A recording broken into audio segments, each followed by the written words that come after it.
பத்தி உங்களுக்கு தெரியாத சில உண்மைகளை சொல்லவா? சம்மர்ல மோர் குடிச்சா உடல் சூடு கம்மியாகும்னு கேள்விப்பட்டிருப்பீங்க. ஆனா இது பொய். உண்மையை தெரிஞ்சுக்க இந்த வீடியோ ஃபுல்லா ஸ்கிப் பண்ணாம பாருங்க. வணக்கம், கல்பவிருட்ச கிளினிக்ல இருந்து நான் டாக்டர் விஜய். ஆயுர்வேதால மோருக்கு துவர்ப்பு அண்ட் புளிப்பு சுவையும் உடல் சூட அதிகரிக்கிற குணமும் அதிகமான வாத அண்ட் கஃபதோஷத்தை சமநிலை செய்யும் தன்மையும் இருக்கு. இதுல protein, calcium, phosphorus, vitamin B12, vitamin D, vitamin A, probiotic இருக்கு.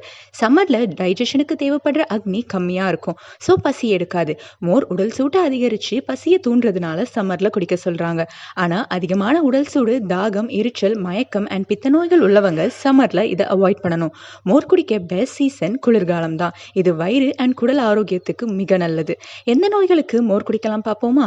மூலம், சாப்பிட்ட உடனே மோஷன் போற பிரச்சனை இருக்கிறவங்க, பசியின்மை, அஜீரண கோளாறு, உடல் பருமன், ரத்த சோகை, மலச்சிக்கல், அதிகமான கொலஸ்ட்ரால், வலி அண்ட் எலும்பு நோய்கள் உள்ளவங்க மார்னிங் எம்டி ஸ்டமக்ல ஒரு நெல்லிக்காய், 5 கிராம் கருவேப்பிலை, 1/2 ஸ்பூன் ஜீரகம் இவங்களை சாறு எடுத்து ஒரு கிளாஸ் மோர்ல மிக்ஸ் பண்ணி குடிங்க. இது போல மேலும் இன்ஃபர்மேஷன் தெரிஞ்சுக்க நம்ம சேனலை சப்ஸ்கிரைப் பண்ணிக்கோங்க.